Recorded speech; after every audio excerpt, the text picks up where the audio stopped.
बिष्ट गाउँको धानको बाली गेले खायो खायो बिष्ट गाउँको धानको बाली गेले खायो खायो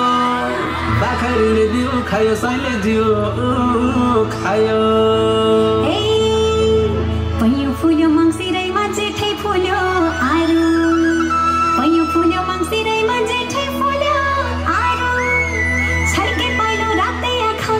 धोक्यो क्या हो दारु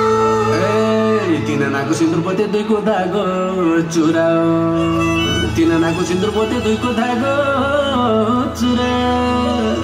स्वयंवर गर्ने औँठी ल्याएको एक तोलाको कुरा रोधी बस्न भनियाको तिग्रेहली पाइयो रोधी बस्न भनियाको तिग्रेहली पाइयो बाटोलीको